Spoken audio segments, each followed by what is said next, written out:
Hello everyone, welcome to channel learn with ease. आज का topic है काउंटिंग रेशियोज का, जिसमें हम सॉल्व करेंगे question number 90 chapter 3 TS Grewal की बुक से class 12 accounts. Online sessions, online classes के लिए आप मुझे स्क्रीन पर दिए गए इस नंबर पर व्हाट्सएप कर सकते हो अपना नाम और क्लास। अगर आप टीएस ग्रेवाल के साथ साथ डीके गोयल बुक को फॉलो कर रहे हो तो चैनल की प्लेलिस्ट को क्लिक करो, आपको न्यू एडिशन के सॉल्यूशंस अपलोडेड मिलेंगे। साथ में ही कम्युनिटी सेक्शन में एमसीक्यूज मिलेंगे क्विज के फॉर्मेट में और एमसीक्यूज के सॉल्यूशन शॉर्ट्स में। तो बहुत कुछ है चैनल पर, विजिट द चैनल। अच्छा लगे तो शेयर और सब्सक्राइब जरूर करें। क्वेश्चन में कहा है कि आपको इन्वेंट्री टर्नओवर रेशियो कैलकुलेट करनी है इस इंफॉर्मेशन के बेस पर, और उसके बाद एनालिसिस करना है कि आपकी इस रेशियो पर इन ट्रांजैक्शंस का इंपैक्ट क्या पड़ेगा, इंक्रीज होगी, डिक्रीज होगी या कोई चेंज नहीं आएगी। एनालिसिस करने के लिए आपको एज्यूम नहीं करनी फिगर, यही फिगर्स लेकर के चलनी है। कैसे करेंगे देखो। सबसे पहले हम इन्वेंट्री टर्नओवर रेशियो को कैलकुलेट कर लेते हैं। तो आपको चाहिए cost of goods sold. Cost of goods sold का मतलब है opening stock plus purchases minus closing stock. 40,000 plus 3,20,000 minus 1,20,000, 2,40,000 cost of goods sold आया। एवरेज स्टॉक के लिए opening stock plus closing stock divide by 2 करोगे तो 80,000 आएगा। अब दोनों चीजें हैं तो रेशियो आ गई आपके पास 2,40,000 डिवाइड बाय 80,000। जो नीचे नंबर है डिनोमिनेटर, इसी से आप इसे डिवाइड करोगे तो 3 टाइम्स आएगा। टर्नओवर की रेशियो में आप टाइम्स लिखोगे। ये बताती है रेशियो कि आप साल में कितनी बार स्टॉक को खरीद रहे हो, प्रोसेस कर रहे हो और बेच रहे हो। राइट। अब हमारे पास हमारी रेशियो आ गई। हमें एनालिसिस करना है एक एक ट्रांजेक्शन का। कैसे करेंगे देखो। फर्स्ट ट्रांजेक्शन है जहां पर आपने स्टॉक बेचा। 40,000 रुपीज की आपकी सेल हुई और सेल करने के लिए आपने 32,000 रुपीज का स्टॉक बेचा। तो जो स्टॉक 32,000 का था उसे आपने 40,000 में बेचा। हमारी रेशियो के लिए हमें सेल नहीं चाहिए, हमें कॉस्ट चाहिए। कॉस्ट ऑफ गुड्स सोल्ड का मतलब जो सामान बेचा उसको बनाने की कॉस्ट। अगर आपने सामान बेचा तो आपका स्टॉक कम हो जाएगा। स्टॉक कम होगा तो आपका क्लोजिंग स्टॉक जो आपका था वो कम हो जाएगा। तो क्लोजिंग स्टॉक अब आपका 32,000 से कम होगा तो एवरेज स्टॉक भी आपका पहले से कम हो जाएगा। तो एवरेज स्टॉक निकालने के लिए अब आपके पास फिगर क्या आएगी। 40,000 ओपनिंग स्टॉक है, क्लोजिंग स्टॉक अब आपका 1,20,000 नहीं 88,000 है, तो एवरेज स्टॉक आ जाएगा 64,000।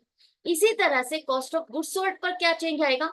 कॉस्ट ऑफ गुड्स सोल्ड भी आपका 32,000 रुपीज से इंक्रीज हो जाएगा। अगर आप सामान बेच रहे हो, आपकी सेल बढ़ रही है, तो उसी तरह से जो सामान बेचा उसको बनाने की कॉस्ट वो भी तो बढ़ जाएगी। तो जैसे सेल बढ़ी उसी तरह से कॉस्ट भी बढ़ी। कैसे बढ़ी देखो। 40,000 ओपनिंग स्टॉक, आपकी परचेजेस 3,20,000 है, तो स्टॉक अब आपका 1,20,000 नहीं रहा। कितना रहा। 1,20,000 की जगह 88,000 आप माइनस करोगे तो कॉस्ट ऑफ गुड सोल्ड आपकी बढ़ गई 2,72,000 हो गई। तो रेशियो नई फिगर के साथ आपकी आ गई 4.25 टाइम्स। पहले से रेशियो इंक्रीज हो गई। क्यों इंक्रीज हुई। क्योंकि आपका कॉस्ट ऑफ गुड सोल्ड बढ़ गया, लेकिन जो एवरेज इन्वेंट्री है वो डिक्रीज हो गई।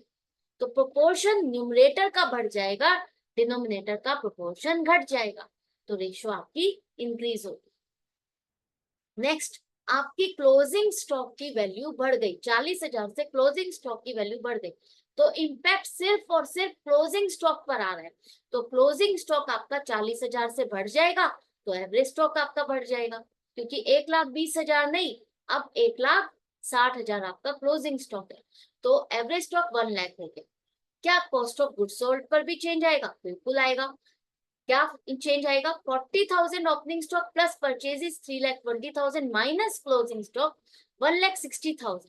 पहले हम 1,20,000 माइनस कर रहे थे, अब 1,60,000 माइनस करेंगे तो आपका cost of good sold decrease हो जाएगा 40,000 से।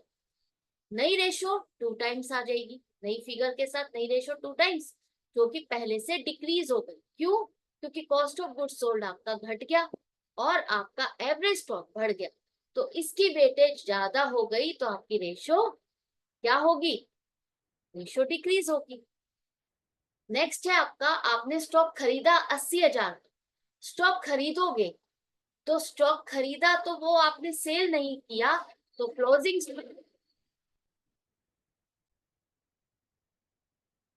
तो वो स्टॉक आपका क्लोजिंग स्टॉक में बचा हुआ है। क्लोजिंग स्टॉक आपका बढ़ जाएगा, 80,000 रुपीज से क्लोजिंग स्टॉक आपका बढ़ जाएगा। तो एवरेज स्टॉक अब आपका क्या हो जाएगा, 1,20,000। 40,000 ओपनिंग स्टॉक, अब क्लोजिंग स्टॉक 1,20,000 की जगह 2 लाख हो गया, तो 1,20,000 एवरेज स्टॉक आ गया। कॉस्ट ऑफ गुड सोल्ड आपका क्या होगा, कोई चेंज नहीं आएगा, क्योंकि कैसे देखो, 40,000 आपका ओपनिंग स्टॉक, परचेजेस अगर आपकी बढ़ी तो परचेज 3,20,000 की जगह 4 लाख हो गई, और क्लोजिंग स्टॉक आपका 1,20,000 की जगह 2 लाख हो गया। तो आप देखो 4,40,000 माइनस 2 लाख, 2,40,000 आया। तो नई रेशो आपकी आ जाएगी अब आपकी 2 टाइम्स, पहले से रेशो डिक्रीज हो गई। क्यों, क्योंकि कॉस्ट ऑफ गुड सोल्ड पे कोई चेंज नहीं है, एवरेज स्टॉक आपका पहले से बढ़ गया। एवरेज स्टॉक मतलब डिनोमिनेटर आपका बढ़ गया, तो रेशो डिक्रीज हो गई। नेक्स्ट है, आपने परचेज रिटर्न 20,000 की। परचेज रिटर्न का मतलब जो सामान खरीदा था उसमें से 20,000 का स्टॉक वापस कर दिया। तो अगर आपने स्टॉक वापस किया, परचेजेस रिटर्न की है, तो जो बाकी बचा हुआ स्टॉक था वो भी तो कम हो जाएगा, क्लोजिंग स्टॉक आपका घट जाएगा। परचेज जो किया था सामान स्टॉक, वो अगर आप रिटर्न कर दोगे तो इसका मतलब एंड में जो स्टॉक बचा वो भी कम हो जाएगा।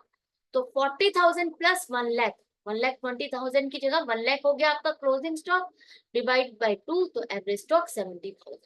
कॉस्ट ऑफ गुड सोल्ड क्या इस पर चेंज आएगा, नहीं। क्यों, क्योंकि अब देखो 40,000 plus purchases 3,20,000 minus purchase return, plus, plus नहीं, माइनस ही आएगा, गलती से मैंने प्लस लिख दिया है, टाइपिंग एरर है, माइनस आएगा, माइनस क्लोजिंग स्टॉक 1 लाख, तो 2,40,000 मिलेगा, राइट। तो आपकी रेशियो 2,40,000 डिवाइड बाय 70,000, 3.40, 3 टाइम्स आ गया, पहले से रेशियो आपकी इंक्रीज हो गई।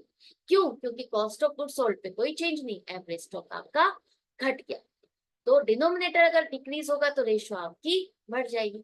बस ये टाइपिंग एरर है, इसको चेंज कर लेना, माइनस ही आएगा, क्लोजिंग स्टॉक हम माइनस करते हैं। नेक्स्ट है, आपने 10,000 का स्टॉक पर्सनल यूज के लिए निकाला। तो पर्सनल यूज के लिए जो भी चीज बिजनेस से निकाली जाती है वो क्या होती है, ड्रॉइंग्स। तो drawings account debit to purchases account, यही एंट्री बनेगी ना। कैश विड्रॉ करते तो कैश अकाउंट को आप क्रेडिट करते, स्टॉक विड्रॉ होगा तो आपका परचेजेस क्रेडिट होगा। तो परचेजेस क्रेडिट हो रही है, इसका मतलब परचेजेस कम हो रही है, और परचेज कम हो रही है, और अगर आपने सामान यूज कर दिया तो क्लोजिंग स्टॉक आपका 10,000 से कम हो जाएगा, ये स्टॉक आपका 10,000 से घट जाएगा। तो आपका एवरेज स्टॉक 75,000 रह जाएगा। क्लोजिंग स्टॉक 1,20,000 की जगह 1,10,000 है। कॉस्ट ऑफ गुड सोल्ड पे कोई चेंज नहीं आएगा। क्यों, क्योंकि अब आपकी परचेजेस 3,20,000 की जगह 3,10,000 रह गई, और क्लोजिंग स्टॉक आपका 1,20,000 की जगह 1,10,000। तो चेंजेस आए, नहीं आए, 2,40,000 ये आपका कॉस्ट ऑफ गुड सोल्ड। तो पहले से रेशियो आपकी इंक्रीज हो गई। क्यों, क्योंकि कॉस्ट ऑफ गुड सोल्ड तो आपका चेंज नहीं हुआ, लेकिन एवरेज स्टॉक आपका घट गया, डिनोमिनेटर घटेगा तो रेशियो इंक्रीज होगी। लास्ट आपका, आपने गुड्स जो स्टॉक है उसमें से 20,000 रुपए का स्टॉक आपने फ्री सैंपल्स में बांट दिया, एडवर्टाइजमेंट करने के लिए फ्री सैंपल्स बांटे। तो जब फ्री सैंपल्स में आपने बांटे तो वो सेल नहीं, एंट्री क्या बनेगी, advertisement expenses account debit to purchases. और जो एडवर्टाइजमेंट का खर्चा वो डायरेक्ट खर्चा नहीं है, इनडायरेक्ट एक्सपेंस है, तो कॉस्ट ऑफ गुड सोल्ड में ऐड नहीं होगा। अब 20,000 का स्टॉक अगर आपने बांट दिया तो 20,000 का स्टॉक आपका क्लोजिंग स्टॉक घट जाएगा, और एवरेज स्टॉक आपका 70,000 आएगा। Cost of good sold 40,000 opening stock, purchases अगर आपने सैंपल्स में बांटे तो वो परचेजेस क्रेडिट किया आपने, माइनस हो गई 20,000 से 3 लाख रहेगी, और आपका क्लोजिंग स्टॉक क्या हो जाएगा, 1 लाख, राइट। तो 2,40,000 आपका कॉस्ट ऑफ गुड सोल्ड जैसे पहले था वैसे ही है, आपकी रेशो पहले से इंक्रीज हो गई। क्यों, क्योंकि आपका एवरेज स्टॉक घट गया, एवरेज स्टॉक घटेगा तो रेशो इंक्रीज होगी। तो ये था एनालिसिस, आई होप आपको अच्छे से समझ में आ गया कैसे आपको फिगर्स के साथ कैलकुलेशन करनी है, एनालिसिस करना है। इसी तरह से कनेक्टेड रहो और सीखते रहो। हम मिलेंगे नेक्स्ट वीडियो में नेक्स्ट क्वेश्चन के साथ। Goodbye and take care.